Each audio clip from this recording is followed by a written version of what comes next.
Assalamualaikum warahmatullahi wabarakatuh. Kali ini kita akan mengisahkan terungkap. Polisi ini bongkar sindikat penyalur TKI ke Kamboja. Bos besarnya akhirnya ditangkap. Namun sebelum itu sempatkan tulis sholawat di kolom komentar supaya komentar itu menjadi saksi kita mendapatkan syafaat dari Rasulullah nanti di akhirat, amin. Pagi itu, udara terasa sesak di sebuah rumah sederhana di pinggiran kota Sragen. Suara tangis pecah dari seorang ibu yang memeluk foto anak gadisnya, Rina, yang telah menghilang selama 3 bulan terakhir. Di atas meja ruang tamu, surat keberangkatan kerja ke luar negeri yang sudah mulai pudar warnanya tergeletak begitu saja. Rina, gadis 22 tahun, anak sulung dari 3 bersaudara, pergi untuk mencari penghidupan yang lebih baik. Tapi sejak hari keberangkatannya ke Kamboja, tak ada satupun kabar yang diterima keluarganya. Ponsel yang biasa digunakan untuk berkomunikasi kini tak aktif. Kontak dari agen penyalur tenaga kerja juga tidak bisa dihubungi. Keluarga sudah mendatangi kantor agen di Solo, namun hanya menemukan ruangan kosong, kursi-kursi berdebu, dan secari kertas di pintu bertuliskan, "Sedang renovasi, tidak menerima tamu." Namun yang membuat jantung siapapun berdebar adalah video berdurasi 12 detik yang dikirim seseorang melalui pesan WhatsApp anonim kepada adik Rina. Di dalam video itu, terlihat sesosok perempuan dengan wajah lebam, duduk di pojok ruangan sempit berjeruji besi. Ia hanya berucap pelan, "Tolong sampaikan ke ibu, aku masih hidup." Lalu video terputus. Sejak saat itu, cerita keluarga Rina menjadi perbincangan di kalangan warga sekitar. Grup WhatsApp RT dipenuhi spekulasi. Ada yang menyebut Rina jadi korban perdagangan manusia. Ada yang bilang ia diculik oleh mafia luar negeri. Namun satu hal pasti, dia butuh pertolongan. Di tempat lain, seorang pria berseragam sedang duduk di depan layar komputer tuanya. Di ruang kecil yang dipenuhi map usang dan papan tulis penuh coretan koneksi sindikat, ia menatap tajam video yang sama. Pria itu adalah Kompol Arya, seorang perwira polisi yang dikenal tak banyak bicara, namun kerap membongkar kasus-kasus besar yang tak tersentuh. Tangannya meraih selembar dokumen lama, daftar kasus TKI hilang yang belum terpecahkan dalam 2 tahun terakhir. Ada pola di sana, tapi tak banyak yang menyadarinya. Semua nama korban berasal dari desa-desa kecil. Semua dijanjikan pekerjaan resmi di Kamboja. Semua berangkat dari agen penyalur yang sama, agen yang kini tak diketahui keberadaannya. Kompol Arya menyandarkan tubuhnya ke kursi. Wajahnya serius. Video itu, ditambah laporan keluarga Rina, bukan sekadar kasus orang hilang. Ini sesuatu yang lebih besar, jauh lebih gelap dari yang dibayangkan kebanyakan orang. Dan dalam benaknya, hanya satu pikiran yang berputar. Jika sindikat ini tidak segera dihentikan, akan ada lebih banyak Rina yang hilang, lebih banyak ibu yang menangis tanpa kepastian. Langkah awalnya dimulai hari itu juga, dan ia tahu, perjalanan ini tidak akan mudah. Bahkan, mungkin akan mengancam nyawanya sendiri. Nama-nama itu terus bermunculan di layar monitor Kompol Arya. Lestari, hilang 2023.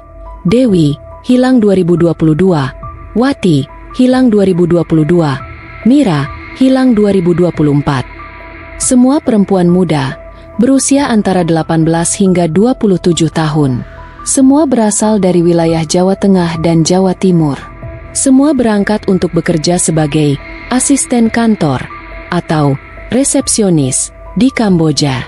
Semua dijanjikan gaji 15 juta rupiah per bulan. Namun semuanya menghilang tanpa jejak hanya beberapa minggu setelah keberangkatan.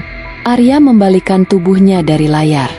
Di dinding belakangnya terpasang peta Asia Tenggara, dengan puluhan pin merah yang menandai lokasi terakhir para korban diketahui. Garis-garis benang menghubungkan Indonesia dengan Phnom Penh, kemudian bercabang ke daerah Sihanoukville, daerah yang selama ini dikenal sebagai sarang aktivitas ilegal dan perdagangan manusia. Ia mengingat pertemuan internal yang pernah ia hadiri 6 bulan lalu, saat seorang petugas dari BP2MI mengangkat isu ini secara singkat. Tapi tak ada tindak lanjut berarti.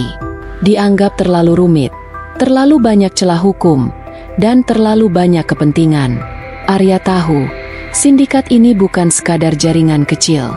Ini adalah mesin raksasa, dengan tentakel panjang yang menyentuh banyak pihak, termasuk pejabat, oknum aparat, dan agen perjalanan ilegal yang sudah puluhan kali berganti nama. Sementara itu, di banyak desa, brosur-brosur masih terus dibagikan. Kerja ke luar negeri, gaji besar, tanpa biaya. Seorang agen lokal, biasanya dikenal oleh warga sebagai Pak Haji atau Mbak Ayu, akan datang ke rumah-rumah untuk menawarkan pekerjaan. Mereka bicara dengan bahasa meyakinkan, bahkan bersumpah atas nama Tuhan bahwa ini pekerjaan halal, resmi, dan aman. Orang tua korban seringkali luluh karena agen menggunakan pendekatan kekeluargaan. Mereka menjanjikan paspor, tiket, bahkan uang saku sebelum keberangkatan. Tak sedikit keluarga yang rela menjual motor, sawah, atau bahkan berutang demi membiayai uang administrasi yang katanya akan diganti setelah si anak sampai di luar negeri.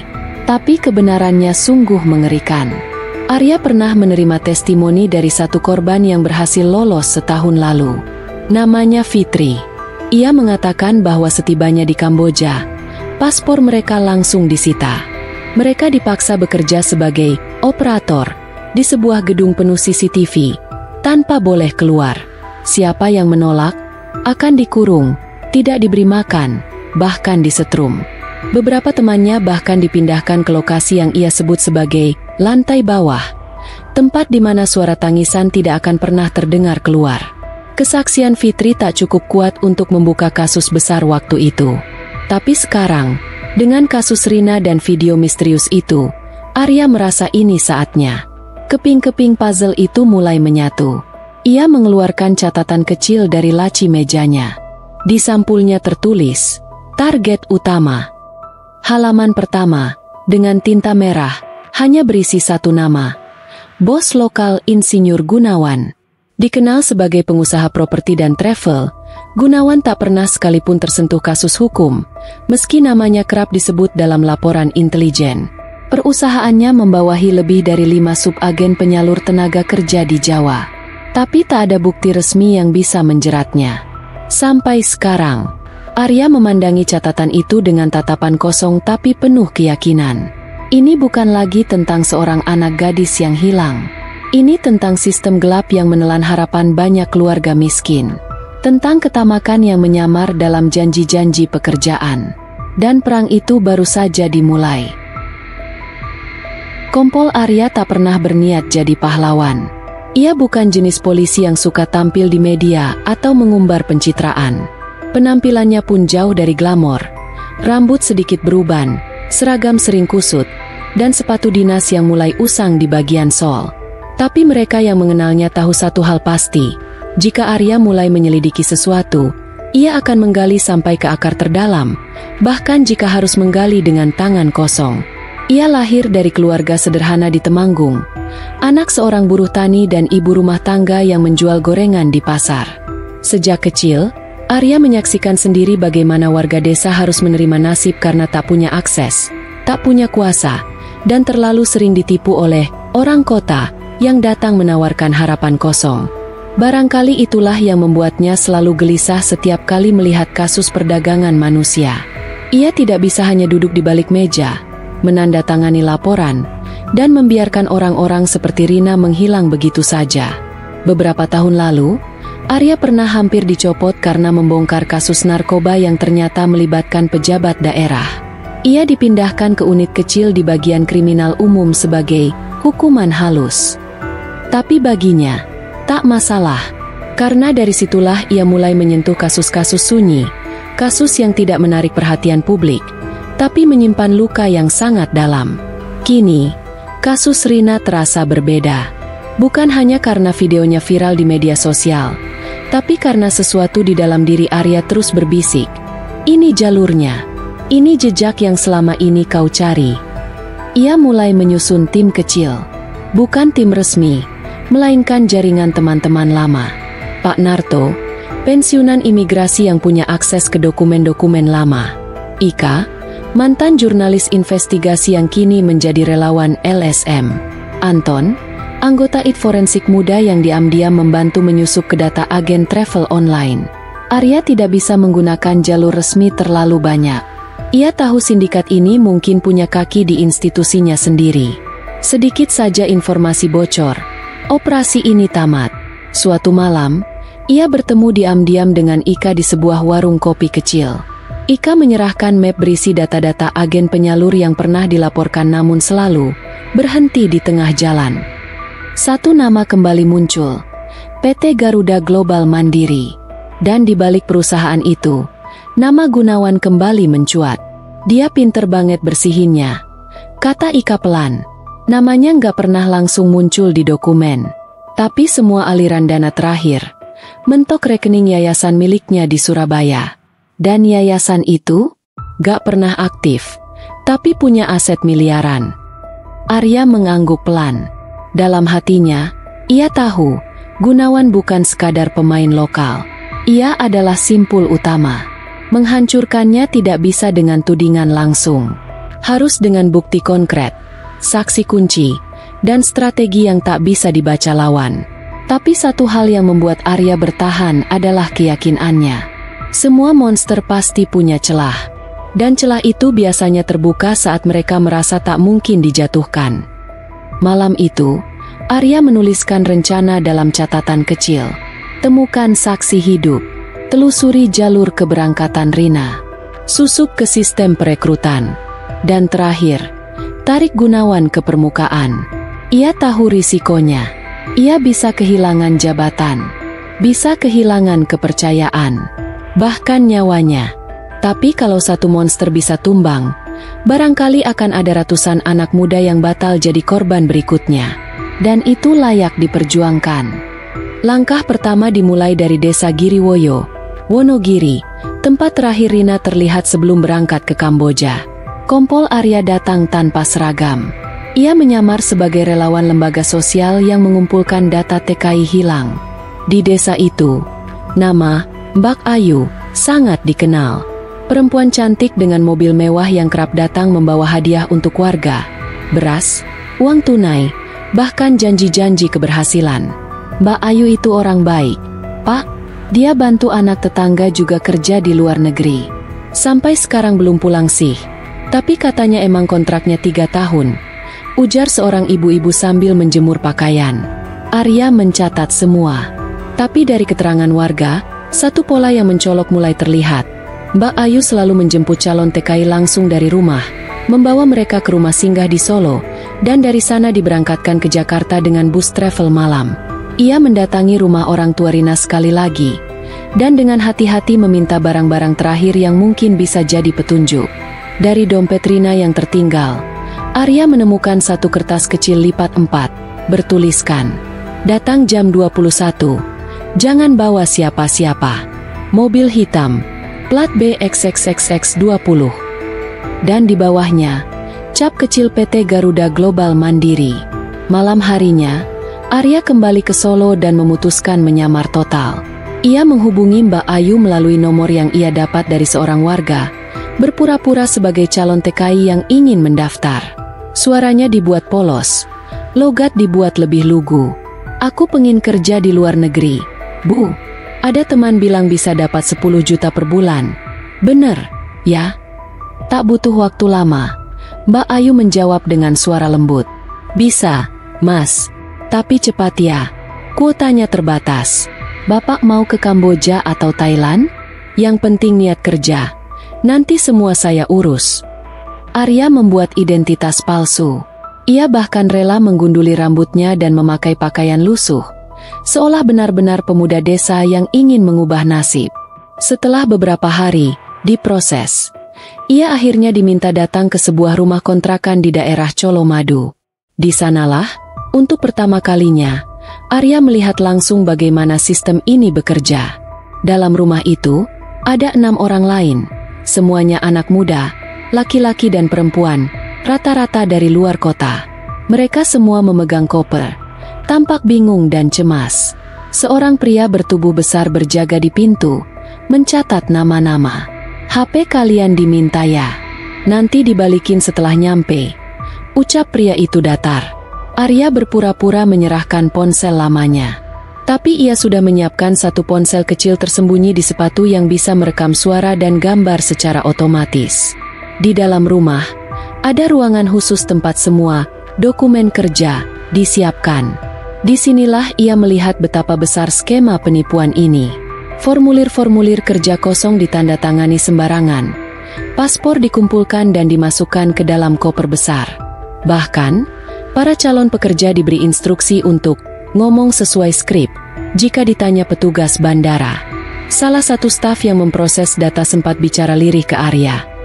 "Mas, jangan banyak tanya ya. Udah banyak yang kerja lewat sini dan berhasil. Kalau Mas nurut aja, semua aman." Tapi malam itu, Arya tahu mereka sedang dikirim ke kandang. Bukan tempat kerja, tapi tempat perbudakan modern. Ia keluar dari rumah itu setelah membatalkan keberangkatan. Pura-pura karena ada masalah keluarga. Tapi sebelum pergi, ia melihat satu mobil hitam terparkir di ujung gang. Dari balik kaca film gelap, tampak siluet seorang pria berkacamata gelap sedang berbicara melalui telepon. Sekilas saja, tapi insting Arya menangkap sesuatu. Setibanya di markas rahasia kecilnya, Arya membuka rekaman dari ponsel rahasia. Suara-suara itu jelas. Nama-nama, instruksi kode, bahkan percakapan para staf soal pengiriman batch berikutnya. Dan ada satu potongan suara yang paling membuat darahnya membeku. "Pastikan semua berangkat malam Senin. Pak Gan udah bilang, minggu depan deadline-nya. Jangan bikin dia marah." "Pak Gan." "Gunawan." Arya menutup matanya. Perlahan, ia menyadari bahwa penyelidikan ini bukan lagi tahap pengumpulan data. Ini perang. Dan targetnya kini mulai menunjukkan wajahnya. Minggu malam, pukul 23.48, hujan deras mengguyur pelataran Bandara Soekarno-Hatta. Di terminal keberangkatan internasional, 6 pemuda dan 3 perempuan berdiri dalam barisan. Wajah mereka tegang. Tangan menggenggam paspor yang baru diserahkan oleh staf dari agen penyalur. Mereka tak tahu bahwa sebagian dari paspor itu adalah palsu, dan bahwa tiket di tangan mereka hanya satu arah, bukan menuju masa depan, melainkan neraka yang tak pernah mereka bayangkan. Di balik salah satu tiang bandara, Arya berdiri dalam diam, mengenakan hoodie abu-abu, topi rendah menutupi wajah. Earphone kecil terhubung ke saluran komunikasi timnya, yang malam itu terdiri dari 5 anggota gabungan, 2 dari kepolisian, 1 dari imigrasi yang bisa dipercaya, 1 dari Interpol cabang Jakarta, dan 1 penyamar dari LSM luar negeri yang selama ini menelusuri jaringan ini dari sisi Kamboja. Target masuk. Kendaraan hitam Velfire plat B887320 berhenti di area drop-off. 4 orang keluar. Salah satunya diduga Gunawan. Suara Anton, anggota IT yang memantau lewat kamera CCTV bandara, terdengar di telinga Arya. Di layar tablet kecil yang diselipkan Arya di balik jaket, wajah Gunawan akhirnya tampak jelas untuk pertama kalinya. Bukan dari kejauhan, bukan sekadar nama di dokumen, tapi nyata, berdiri, tersenyum tenang, mengenakan setelan rapi, menyapa staf bandara dengan gaya bos besar. Arya menggeram pelan. Sudah terlalu lama pria itu berdiri di atas penderitaan orang-orang kecil.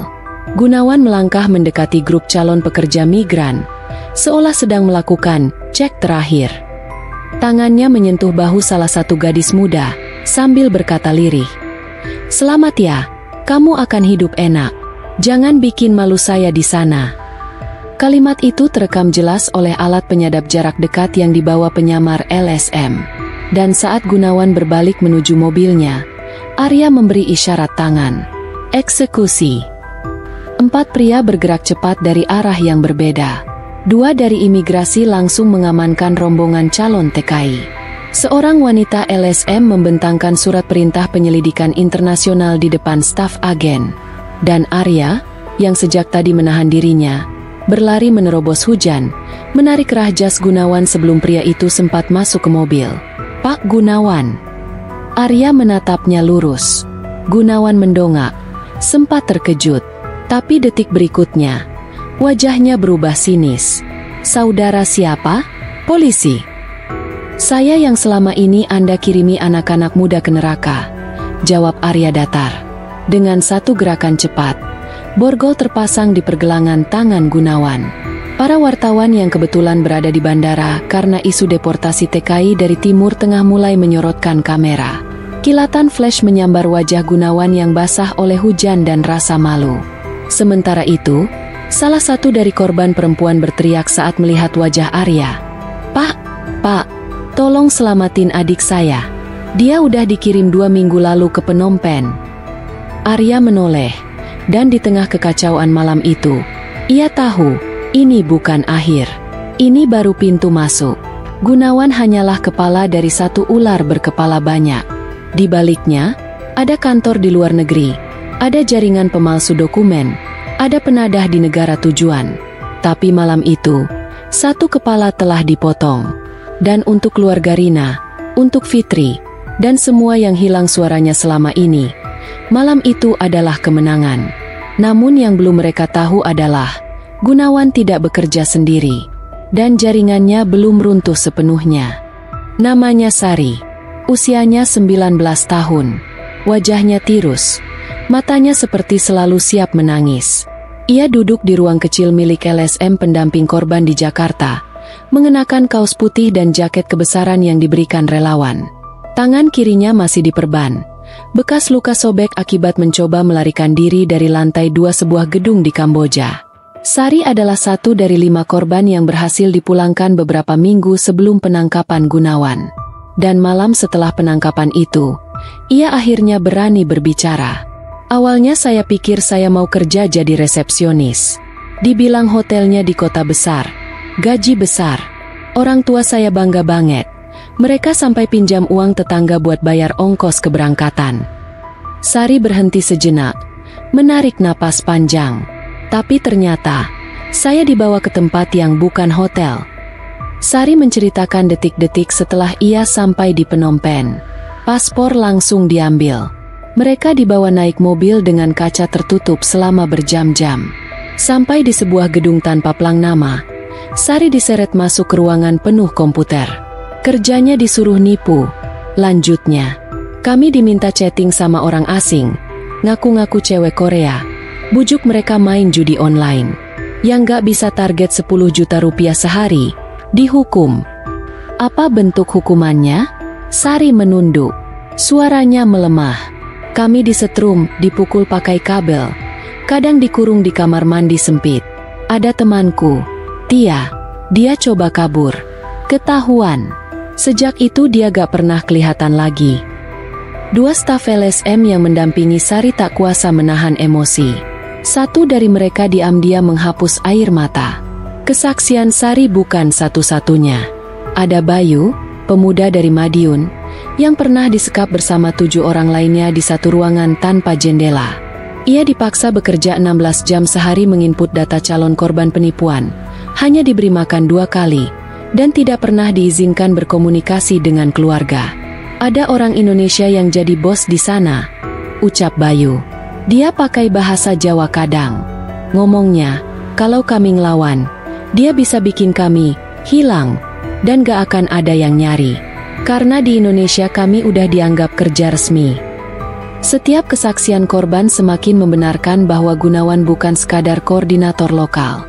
Ia adalah jembatan antara perekrutan di Indonesia dan pengiriman ke pusat-pusat penyekapan di Kamboja. Bahkan, beberapa korban mengaku melihat wajahnya di video pelatihan kerja. Video yang menampilkan Gunawan sedang menyemangati mereka untuk bekerja keras demi masa depan cerah. Orangnya kelihatan baik, sopan, tapi ternyata dia bos dari semua ini, ujar Fitri, korban yang selama tahun lalu, yang kini bekerja membantu LSM yang sama. Setelah penangkapan Gunawan, jaringan penyintas mulai mengumpulkan diri. Mereka membentuk komunitas kecil bernama Suara Pulang, berisi para mantan korban yang selamat dari perbudakan digital di Kamboja. Mereka punya satu misi, menyuarakan kebenaran agar tak ada lagi yang tertipu janji manis agen penyalur. Dan dari ruang itu, malam itu, Sari menatap kamera kecil milik salah satu relawan YouTube. "Saya hanya ingin bilang ke semua yang nonton, kalau kalian ditawari kerja ke luar negeri, jangan percaya kalau gak lewat jalur resmi. Jangan percaya kalau prosesnya cepat dan tanpa biaya. Saya hampir gak pulang. Saya hampir gak bisa ketemu ibu saya lagi." Kalimat itu viral. Ratusan ribu orang menyebarkannya.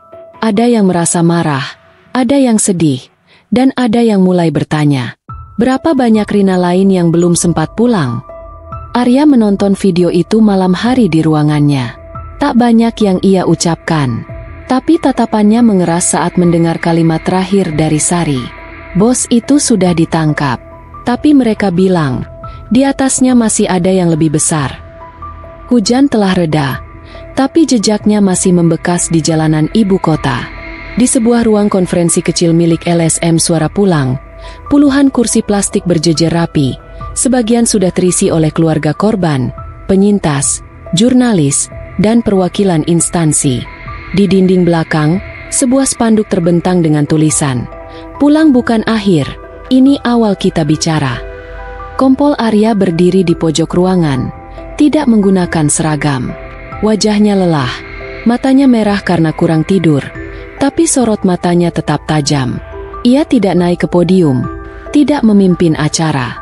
Ia hanya hadir, mendengarkan, memperhatikan, dan memastikan suara-suara itu sampai.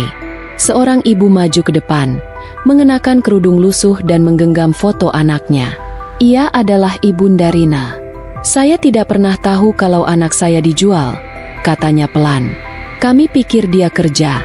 Kami bangga. Tapi sekarang saya tahu, banyak orang yang pakai kemiskinan kami untuk cari uang haram." Suara hadirin diam. Tak ada satupun yang bersuara. Sementara itu, berita tentang penangkapan Gunawan masih menghiasi layar-layar berita nasional. Judul-judul besar bermunculan. Bos sindikat TKI ke Kamboja akhirnya tertangkap. Penyelidikan rahasia polisi buka jaringan perdagangan manusia. Kesaksian korban bongkar neraka di balik janji kerja luar negeri. Tapi Arya tahu, ini baru permulaan. Di layar laptopnya, masih tersimpan berkas-berkas yang belum sempat dibuka. Alur transfer uang dari Singapura ke Indonesia, identitas perusahaan fiktif di Thailand, nama-nama agen yang kini melarikan diri ke luar negeri. Di balik senyum puas publik, masih ada perang yang harus dilanjutkan. Namun malam itu, satu kemenangan kecil dirayakan. Beberapa korban telah kembali ke rumah. Keluarga mereka bisa memeluk kembali orang-orang yang selama ini hanya hadir dalam doa. Arya berdiri perlahan, keluar dari ruangan, dan berjalan melewati lorong menuju halaman. Di sana, sekelompok pemuda, mantan korban, sedang duduk melingkar. Mereka tertawa pelan, berbagi cerita, bahkan ada yang mengangkat gitar dan mulai bernyanyi. Sebuah pemandangan sederhana, tapi bagi Arya, itulah alasan kenapa semua ini layak diperjuangkan. Ia mengambil ponsel dari sakunya dan membuka catatan yang selama ini ia simpan. Di atasnya tertulis, jumlah korban belum diketahui, jumlah penyintas bertambah 1 hari ini, jumlah pelaku 1 jatuh, ratusan masih tersembunyi. Dan di bagian paling bawah, ia menambahkan kalimat baru. Selama masih ada 1 orang yang percaya janji palsu tanpa jalur resmi, selama itu pula kami belum boleh berhenti. Pulang bukan akhir, perjuangan baru saja dimulai. Dan bagi Kompol Arya, selama sistem ini masih hidup, ia tak akan pernah benar-benar tidur. 2 hari setelah penangkapan Gunawan, dunia maya meledak. Cuplikan penangkapannya di bandara, wajahnya yang basah terkena hujan, tangan diborgol, dan ekspresi kaget yang tertangkap kamera wartawan, menjadi viral di berbagai platform. Di TikTok, video berdurasi 15 detik dengan judul, "Bos penyalur TKI terciduk di bandara, lihat ekspresinya." Ditonton lebih dari 6 juta kali hanya dalam 24 jam. Sementara itu, di YouTube, dokumenter pendek berjudul "Mereka Tak Pernah Sampai di Tujuan", yang menampilkan kesaksian Sari dan Bayu menduduki trending 3 nasional. Komentar terus mengalir. Ternyata beginilah caranya mafia memperdagangkan anak-anak bangsa sendiri. Terima kasih Pak Arya. Anda bukti polisi masih ada yang jujur. Semoga pemerintah serius memberantas ini. Namun bukan hanya dunia maya yang berguncang. Di dunia nyata, kantor-kantor agen tenaga kerja abal-abal mulai panik. Beberapa mendadak tutup, papan nama dicopot, dan staf-staf mereka kabur seperti semut yang sarangnya dibongkar. Di Jawa Timur, seorang agen perekrut bernama Butin dilaporkan oleh warga setelah ada yang mengenalinya dari tayangan berita. Di Medan, seorang pria yang biasa merekrut pemuda dari kampung terpaksa lari malam-malam saat rumahnya didatangi warga yang anaknya juga hilang. Arya dan timnya menerima lebih dari 170 laporan baru hanya dalam seminggu setelah kasus Gunawan dibuka ke publik. Banyak di antaranya adalah keluarga yang selama ini tidak tahu kemana anak mereka dibawa. Beberapa bahkan sudah menganggap anak mereka meninggal. Pemerintah akhirnya tak bisa tinggal diam. BP2Mi, Imigrasi, Kemenaker, bahkan Kemenlu mulai mengadakan pertemuan terbuka, menjanjikan perbaikan sistem dan pelacakan korban di luar negeri. Tapi Arya tahu, bukan itu yang paling penting. Yang paling penting adalah perubahan persepsi masyarakat. Di sebuah sekolah kejuruan di Klaten, seorang guru menunjukkan tayangan dokumenter kasus ini di hadapan siswa-siswinya. Ia berkata, "Ini yang harus kalian tahu sebelum kalian mimpi kerja di luar negeri. Jangan mudah percaya brosur yang datang tiba-tiba. Pastikan jalur resminya." Dan yang lebih mengejutkan, muncul gerakan sukarela dari para penyintas yang ingin memberikan edukasi ke desa-desa.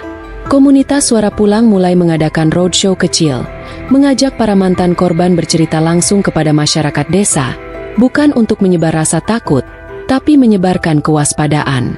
Yang buat kita jadi korban itu bukan hanya mafia, tapi juga ketidaktahuan, ujar Sari dalam satu sesi kunjungannya ke Desa Blora.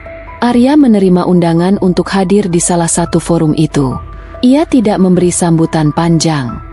Hanya satu kalimat yang ia ucapkan ketika diminta bicara. Mereka tidak akan bisa jual manusia kalau tak ada yang percaya pada mimpi palsu. Setelah itu, ia turun dari panggung, duduk di antara warga, dan kembali menjadi pendengar. Karena bagi Arya, revolusi tidak selalu terjadi lewat gebrakan besar. Kadang, ia dimulai dari cerita-cerita kecil yang akhirnya membuka mata banyak orang.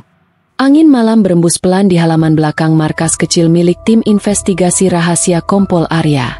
Di dalam, hanya ada cahaya dari layar laptop dan suara lembut kipas angin tua yang berdengung seperti nyanyian malam. Arya duduk sendirian, membuka kembali data keuangan dari rekening Gunawan yang baru saja dibekukan.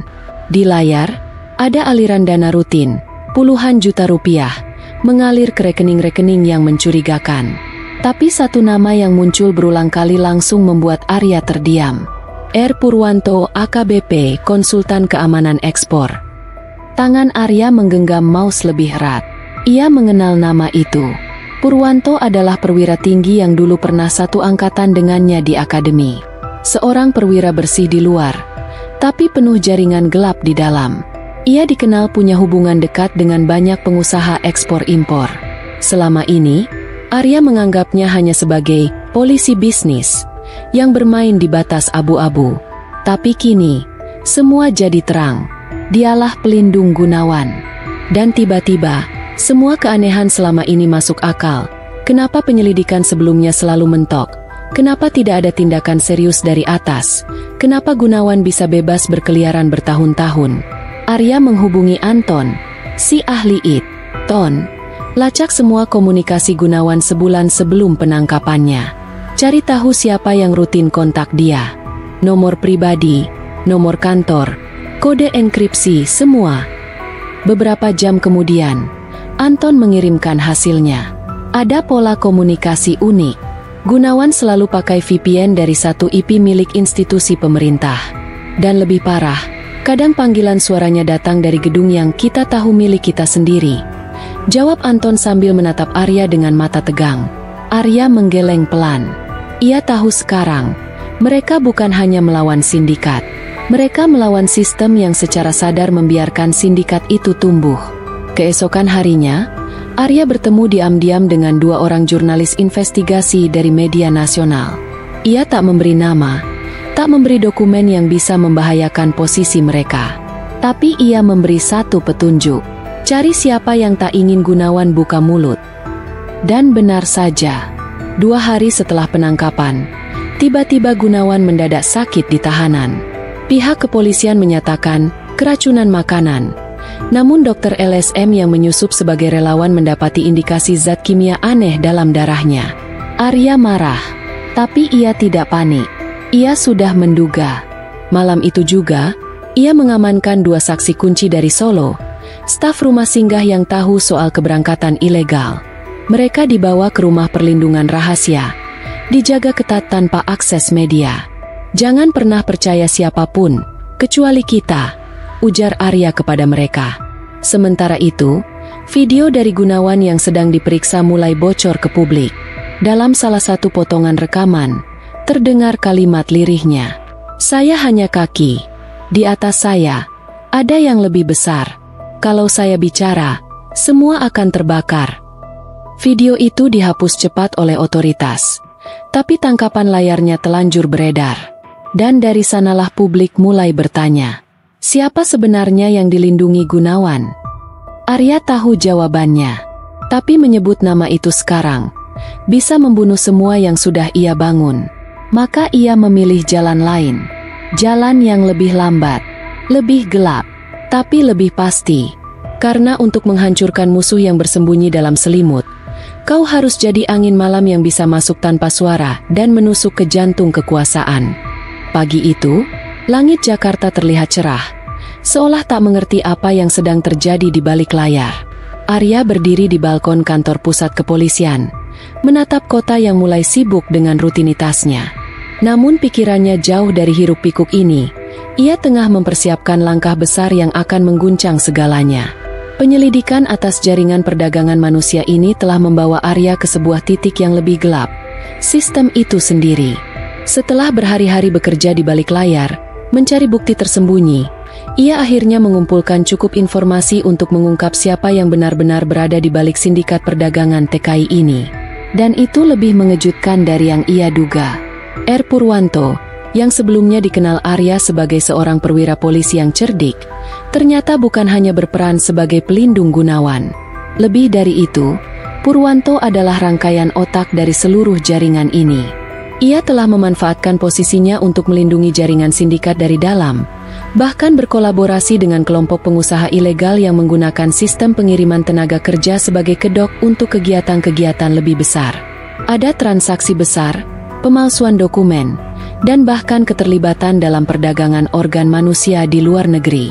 Satu petunjuk besar yang Arya temukan adalah catatan transaksi keuangan yang menghubungkan Purwanto dengan sejumlah perusahaan fiktif di luar negeri. Semua jalur mengarah ke tempat yang sama, Kamboja. Namun, Arya tidak bisa bergerak terburu-buru. Purwanto adalah orang berpengaruh, memiliki banyak pengaruh dalam tubuh kepolisian dan politik. Ia tahu bahwa jika ia mengungkapkan ini dengan cara yang salah, bukan hanya dirinya yang akan terancam, tetapi juga banyak nyawa yang akan hilang, termasuk para korban yang sedang ia lindungi. Malam itu, Arya duduk bersama tim inti, memikirkan langkah-langkah selanjutnya. Tanpa mereka ketahui, Purwanto sudah mendapatkan informasi tentang penyelidikan ini. Arya bisa merasakannya. Ada sesuatu yang aneh. Kita harus berhati-hati. Purwanto akan melawan habis-habisan. Kalau sampai bocor, kita akan berhadapan dengan orang-orang yang tidak segan-segan menghabisi siapa saja, kata Arya, menatap layar komputer yang menampilkan profil Purwanto.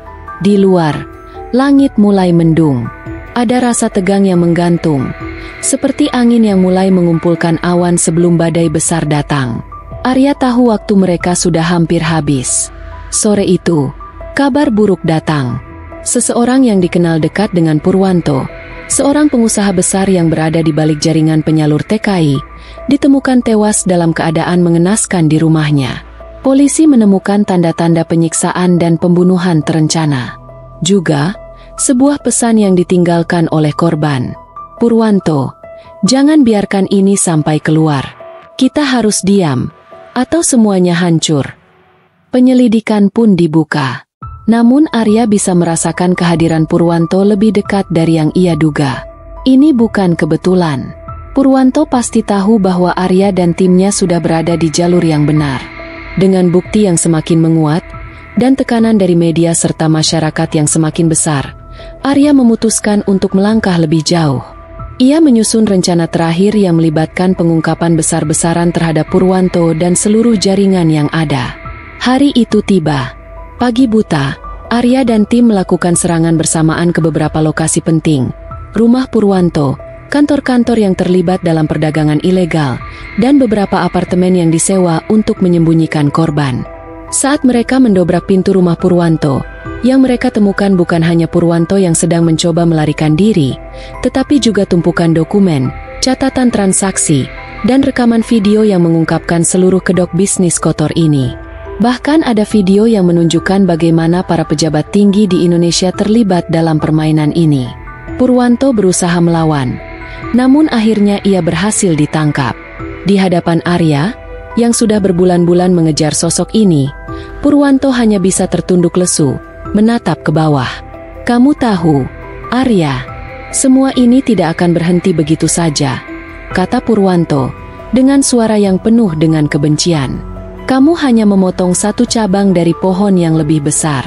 Selama orang-orang ini ada, selamanya bisnis ini akan terus berjalan." Arya mengerutkan kening. Ia tahu kata-kata Purwanto ada benarnya.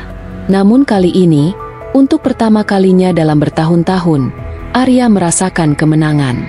Ini adalah akhir dari perjalanan panjang yang penuh risiko. Dengan penangkapan Purwanto, seluruh jaringan perdagangan manusia yang melibatkan ratusan orang dari Indonesia ke Kamboja akhirnya terungkap. Namun, Arya tahu ini bukan akhir dari semuanya. Meskipun banyak pejabat yang terlibat mulai dijerat hukum, masih ada lebih banyak kepala yang harus dipotong, lebih banyak korban yang harus diselamatkan, dan lebih banyak perang yang harus dimenangkan. Dan sementara dunia merayakan kemenangan ini, bagi Arya, jalan panjang ini baru saja dimulai. Di ruangannya, ia melihat foto para penyintas yang telah berhasil diselamatkan. Mereka tersenyum. Ada kebanggaan di wajah mereka, karena mereka tahu bahwa keberanian mereka untuk berbicara adalah bagian dari perubahan besar yang akan datang. Arya menatap foto itu dengan senyum tipis.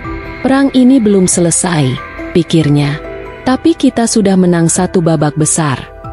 Dan dari sana, ia berjanji untuk terus melangkah, untuk tidak berhenti sampai semua jaringan ini hancur, hingga setiap Rina, setiap Sari, dan setiap orang yang hilang dalam sistem ini bisa menemukan rumah mereka kembali. Semoga kisah ini dapat kita ambil pelajarannya. Terima kasih. Wassalamualaikum warahmatullahi wabarakatuh.